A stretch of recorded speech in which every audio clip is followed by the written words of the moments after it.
नमस्कार दोस्तों, सनातन विचार में आप सभी का स्वागत है।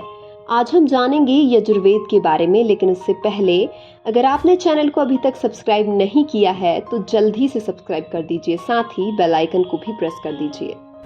यजुर्वेद चतुर्वेदों में से एक है। अन्य तीन ऋग्वेद, सामवेद और अथर्ववेद हैं। इसकी दो प्रमुख शाखाएं हैं, शुक्ल यजुर्वेद और कृष्ण यजुर्वेद। यजुर्वेद विभिन्न यज्ञों से संबंधित मंत्रों का संग्रह होता है। विष्णु पुराण में कहा गया है कि प्रत्येक द्वापर युग में विष्णु व्यास के रूप में वेदों को विभिन्न शाखाओं में विभाजित करते हैं। तदनुसार 28वें द्वापर युग में कृष्ण द्वैपायन व्यास ने वेद को 4 भागों में विभाजित किया।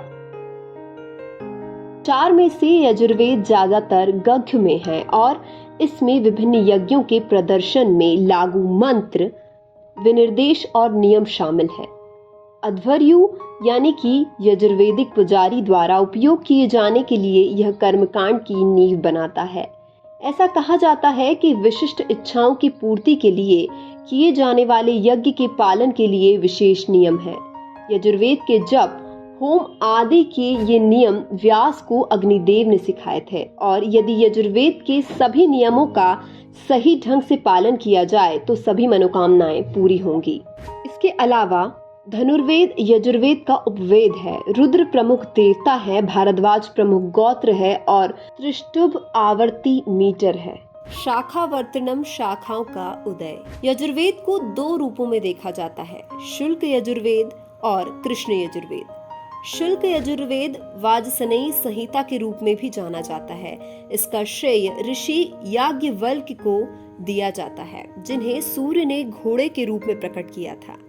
कृष्ण यजुर्वेद तैत्तिरीय संहिता के रूप में भी जाना जाता है, क्योंकि वैशंपायन के शिष्यों ने तित्तिरी पक्षी का रूप धारण किया और याज्ञवल्क्य द्वारा विकृत पाठ को उठाया। ऐसा कहा जाता है कि कृष्ण यजुर्वेद या तैत्तिरीय संहिता पुराना पाठ है, जबकि शुल्क यजुर्वेद या वाजसनेयी संहिता सूर्य देव से महर्षि याज्ञवल्क्य के लिए एक बात का रहस्योद्घाटन है। यजुर्वेद के 2 रूपों के अस्तित्व में आने की कहानी विष्णु पुराण में वर्णित है। जैसा जब वेद व्यास ने वेद को 4 भागों में विभाजित किया तो उन्होंने अपने शिष्य महर्षि वैशंपायन को यजुर्वेद पढ़ाया। विष्णु पुराण के अनुसार वैशंपायन ने यजुर्वेद की 27 शाखाएं बनाई और याज्ञवल्क्य सहित अपने शिष्यों को इसे पढ़ाया। एक बार वैशंपायन ने अपने शिष्यों की ओर से एक ऐसा व्रत रखने के लिए कहा जो ब्रह्मा हत्या के परिणामों को दूर करता है। याज्ञवल्क्य, जो उनके शिष्य थे, उन्होंने अकेले ही व्रत करने की पेशकश की, जिससे वैशंपायन नाराज हो गए। उन्होंने याज्ञवल्क्य को अपने गुरु के निर्देशों की अवज्ञा करने के लिए उनसे जो कुछ भी सीखा था उसे त्यागने के लिए कहा। इस प्रकार याज्ञवल्क्य ने अपने पेट से यजुर्वेद के ग्रंथों को निकाल दिया, जिसे वैशंपायन ने अन्य शिष्यों ने खुद को तैत्तिरी पक्षी में बदल कर उठाया, जिससे इसे तैत्तिरीय संहिता नाम दिया गया था। दूसरी ओर याज्ञवल्क्य ने सूर्यदेव को प्रसन्न किया और उन यजुर्वेद ग्रंथों के ज्ञान को प्रदान करने के लिए कहा, जिनकी अब तक खोज नहीं की गई थी। इस प्रकार घोड़े के रूप में प्रकट होने वाले सूर्य ने याज्ञवल्क्य को यजुर्वेद के ग्रंथों को आयातायाम के नाम से जाना, और चूंकि सूर्यदेव ने घोड़े के रूप में ज्ञान दिया था, इसलिए इस पाठ का अध्ययन करने वालों को वाजिस कहा जाता है। वायु पुराण के अनुसार याज्ञवल्क्य ने स्वयं एक घोड़े का रूप धारण किया और सूर्य से शुक्ल यजुर्वेद सीखा।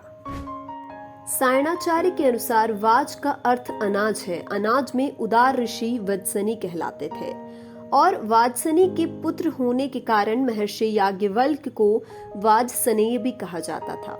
इस प्रकार वह जिस संहिता से संबंधित है, अर्थात शुक्ल यजुर्वेद को वाजसनेयी संहिता कहा जाने लगा। शतपथ ब्रह्मांड ने उल्लेख किया, यह शुक्ल यजुर्वेद इस प्रकार महर्षि वाजसनेय याज्ञवल्क्य द्वारा वर्णित आदित्य संप्रदाय का प्रतिनिधित्व करता है, जो वेदों के 2 संप्रदायों में से एक है। दूसरा ब्रह्मा संप्रदाय है, जिसका प्रतिनिधित्व कृष्ण यजुर्वेद करते हैं। यद्यपि कृष्ण और शुक्ल यजुर्वेद दोनों मुख्य रूप से मापित और काव्य गद्य में हैं और उनकी विषय वस्तु अनुष्ठान उनके लिए विशिष्ट मंत्र आदि है।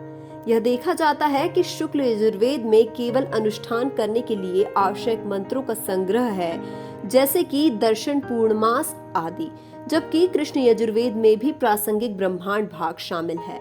इस प्रकार यजुर्वेद का कृष्ण और शुक्ल में विभेद उनकी सामग्री के साथ करना है।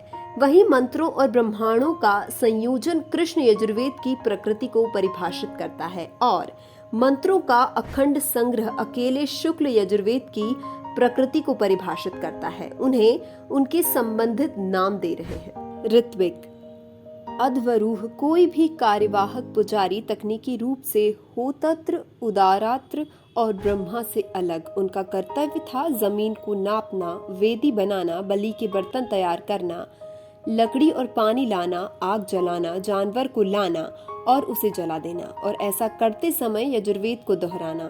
प्रथम अनुनय विनय तम धरोह प्रोत्साहयति। यजुर्वेद संहिता को यज्ञों के प्राक्रियात्मक सिद्धांतों को ध्यान में रखते हुए संकलित किया गया था और यज्ञ कर्मों की पूर्ति के लिए अनिवार्य 4 आर्तविकों में अध्वर्यु का प्रमुख महत्व है, क्योंकि वह यज्ञ के प्रमुख अनुष्ठानों को पूरा करता है और यह उनके विशिष्ट कर्तव्यों को पूरा करने में सहायता करने के लिए, जिन्हें अध्वर्यव के नाम से जाना जाता है, कि यजुर्वेद संहिताओं को विभिन्न शाखाओं के भीतर संकलित किया गया है। अध्वर्यु अभियोग मंत्र या यजु का पाठ करता है और अनुष्ठान करता है।